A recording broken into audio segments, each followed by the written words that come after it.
रुपये ने अपनी पकड़ बना कर रखी है, इसे आपको समझना है तो आपको कांग्रेस के समय क्या हुआ था यह समझना होगा।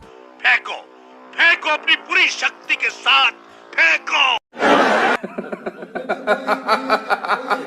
जनता को आप मूर्ख समझना बंद कर दीजिए।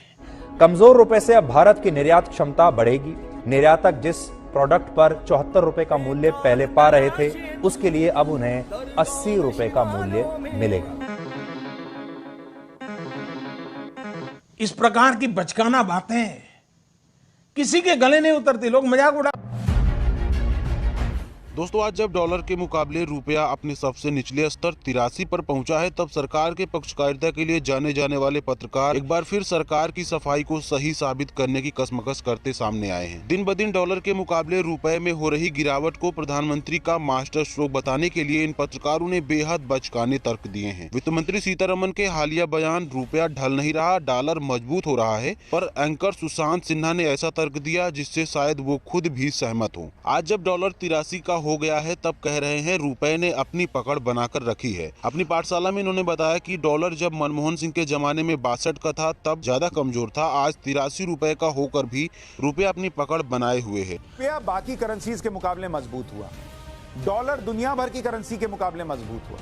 रुपये ने अपनी पकड़ बनाकर रखी है। ये क्यों कह रहा हूं, इसे आपको समझना है तो आपको कांग्रेस के समय क्या हुआ था यह समझना होगा। औसत वैल्यू यूएस डॉलर के मुकाबले रुपए की 2004 से 2005 में 2004-5 में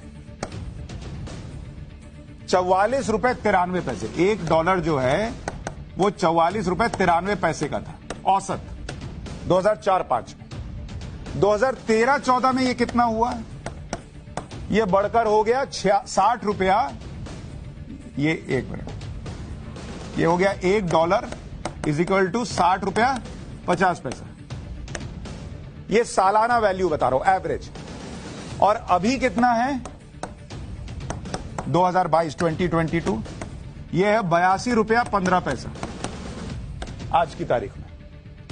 ठीक, अब जरा मैं आपको बताता हूं, ये हो गया डॉलर का हिसाब। अब जरा आपको पाउंड का बताता हूं। भाई डॉलर के मुकाबले रुपए की क्या स्थिति है वो बता दिया। पाउंड की स्थिति देखिए, 2004-5 में एक पाउंड जो है वो 82 रुपया 86 पैसे का था। 2013-14 में महान अर्थशास्त्री की सरकार में ये 96 रुपया 30 पैसा पे पहुंच गया, 82 रुपया से 96 रुपया। और अभी अगर आप देखेंगे ये 93 रुपया 80 पैसा पे है। तो रुपया मजबूत हो रहा है कि कमजोर हो रहा है? और कमजोर होना इसको कहते हैं 82 रुपया से 96 रुपया 30 पैसे पे पहुंच जाना। इसीलिए डॉलर मजबूत हुआ है, रुपया कमजोर नहीं हुआ है। रुपया कमजोर हुआ था मनमोहन सिंह के समय। तो रुको जरा, सब्र करो, बोला धक्का मुक्की नहीं करने का, आराम से लेने का। हाँ, ये लोग क्या करते हैं, जैसे आपको क्या बोलेंगे कि अरे रमेश को तो 10 ही नंबर आया है। अरे पर रमेश ने जिस एग्जाम में बैठा वो एग्जाम ही 20 नंबर का था या 15 नंबर का था, और आप उस एग्जाम में 10 नंबर लाए थे जहां 100 नंबर का पेपर था। तो 10 नंबर देख के जजमेंट नहीं ना होगा। एकदम इन्होंने वक्त बदल दिया, जज्बात बदल दिए, जिंदगी बदल दी। ओ भाई, मारो मुझे, मारो मुझे, मारो। नहीं, ये मजाक हो रहा है। एक सेकंड यार, मजाक हो रहा है।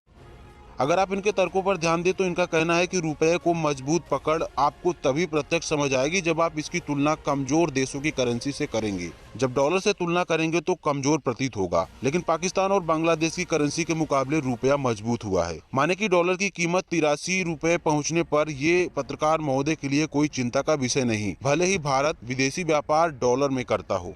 पत्रकार महोदय मोदी के जमाने के रुपए को मजबूत पकड़ बनाए साबित करते हुए ये भूल गए कि भारत विदेशी व्यापार पाकिस्तान, बांग्लादेश, भूटान, नेपाल या फ्रांस की करेंसी में नहीं बल्कि डॉलर में करता है। ठीक इसी प्रकार एक और पत्रकार सुधीर चौधरी ने भी रुपए की इस गिरावट को मोदी का मास्टर स्ट्रोक बता दिया है। पत्रकार महोदय तो सीधे बता रहे हैं, डॉलर जितना मजबूत होगा, रुपया जितना कमजोर होगा, देश का उतना ही फायदा होगा। क्योंकि विदेश में व्यापार करने वाले स्वदेशी को डॉलर में कीमत मिलेगी और डॉलर जितना मजबूत होगा व्यापारी उतना ही फायदे में होगा। इनकी बात समझने के लिए हमें ये मानना होगा कि कल को डॉलर के मुकाबले रुपया 200 तक पहुंच जाए तो देश और फायदे में होगा, क्योंकि हमें सिर्फ विदेशों में जाकर बेचना है, खरीदना नहीं।